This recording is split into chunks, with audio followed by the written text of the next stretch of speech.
Assalamualaikum warahmatullahi wabarakatuh. Halo semuanya, perkenalkan nama saya Rara Priyana dari kelas 10 TKJ. Nama saya Wahyu Saran Pratama, kelas 10 TKJ. Nama saya Lina Arani dari kelas 10 TKJ. Jangan lupa lihat vlog kita hari ini di Museum Bank Indonesia.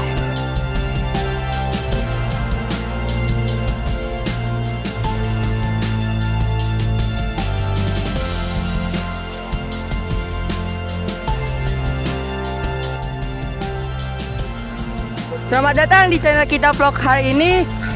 Di sini kita akan menjelajahi salah satu tempat bersejarah, yaitu Museum Bank Indonesia. Ayo kita masuk.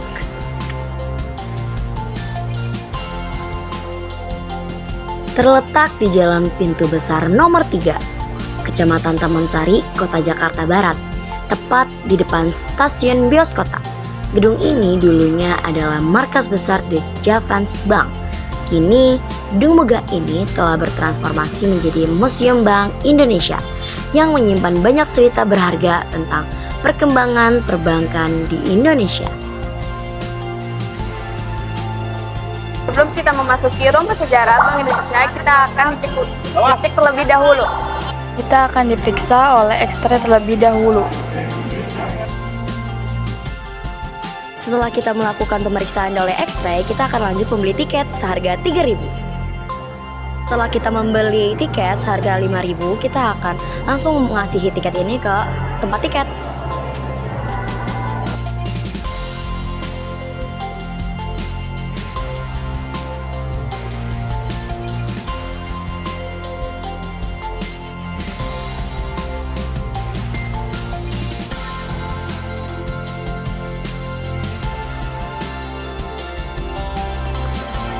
Nah, kita berada di tempat ruang rempah-rempah, bumbu dapur Semirang Mas. Rempah-rempah Nusantara sudah populer sejak ribuan tahun silam.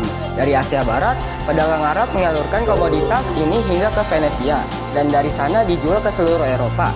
Dengan harga setinggi emas, maraknya perdagangan di Asia kelak melahirkan cikal bakal perbankan di Nusantara. Ayo kita lihat rempah-rempah. 500 tahun yang lalu, Banten juga sudah menjadi kota yang tak pernah sepi didatangi para pelaut dan pedagang dari berbagai negeri dari Cina, Arab, India, Persia, dan belakangan juga Spanyol hingga Inggris dan Belanda. Segala macam benda dijual di sana, sutra dan keramik Cina, gading, gajah, tempurung, penyu, dan bahkan budaki. Tapi yang paling terkenal tentu saja adalah rempah-rempah cengkih, kayu manis, pala, dan lada. Berkapal-kapal rempah diangkut jauh sampai ke Eropa. Dan yang di sini ada pala dan puli seperti ini gambarannya. Yang ini lada seperti ini juga, dan kayu manis seperti ini juga. Terima kasih. Gedung ini memiliki arsitektur neoklasikal yang memadukan pengaruh lokal. Bangunannya pertama kali dibangun pada tahun 1828. Nah, ini adalah ruangan yang dimana ada simulasi rupiah terjun bebas atau yang dimana uang rupiah menurun pada tahun 1997. Pada zaman penjajah di Indonesia, rupiah dihantam menyusul krisis nilai tukar di Thailand dan di segala negara. Jadi pada dulu itu pas masa-masa penjajahan, nilai rupiah itu kecil di harga dolar. Jadi dulu tuh $1 itu seharga 5.000 rupiah atau sekitaran 2.300 rupiah. Nah sekarang pada rupiah sempat diperdagangkan pada kisaran 16.500 per dolar pada Juni 1998. Jadi pada tahun 98 Indonesia $1 itu seharga 16.500.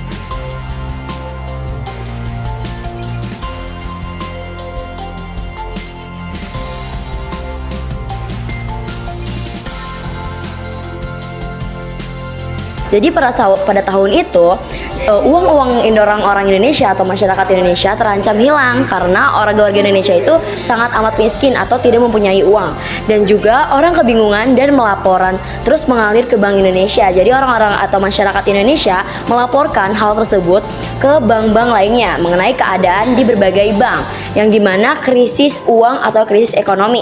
Selanjutnya para penjabat di Bank Indonesia pun setiap hari terus mengadakan rapat pagi dan malam untuk membicarakan situasi terakhir di bank-bank dan berusaha menyelesaikan berbagai masalah yang timbul. Ini adalah contoh gambaran atau bentukan bagaimana telepon pada tahun 1998 yang terjadi krisis penurunan ekonomi.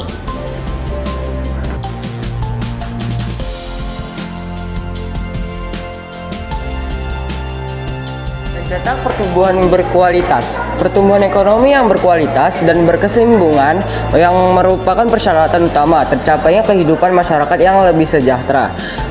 Setelah krisis terlewati, pertumbuhan ekonomi Indonesia dalam 5 tahun terakhir tumbuh rata-rata 5% per tahun.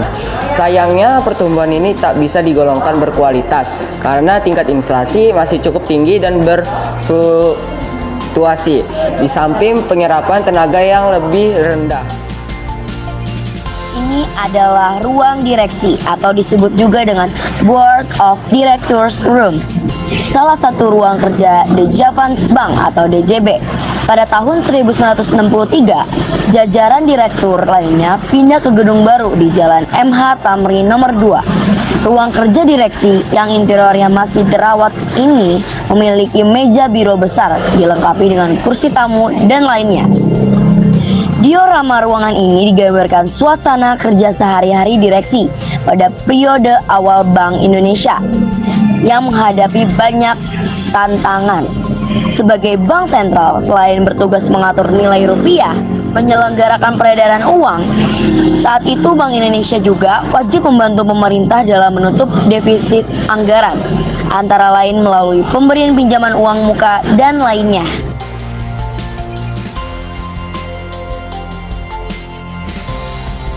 Halo semuanya, hari ini sekarang kita berada di ruang di mana ruang tersebut atau ruang ini berisikan mengenai uang-uang bersejarah atau uang-uang di berbagai negara.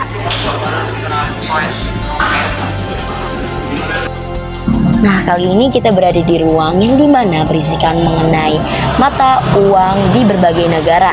Ada dari negara Vietnam, Malaysia, Korea, Jepang, Jerman, dan lainnya. Nah, uang-uang ini disimpan sangat amat tertutup agar bisa diwariskan kepada cucu-cucu kita supaya nanti mereka bisa melihat sejarah uang atau bentukan uang pada masa mereka sebelum lahir.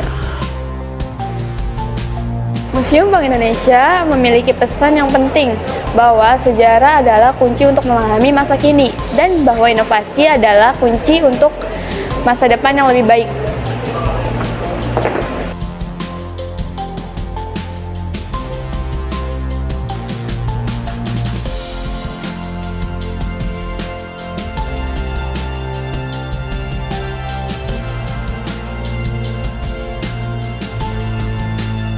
Adalah tempat bersejarah yang harus kita salurkan kepada teman-teman kita atau anak-anak kita suatu hari nanti. Jangan lupa sampai keesokan harinya dan tahun-tahun seterusnya.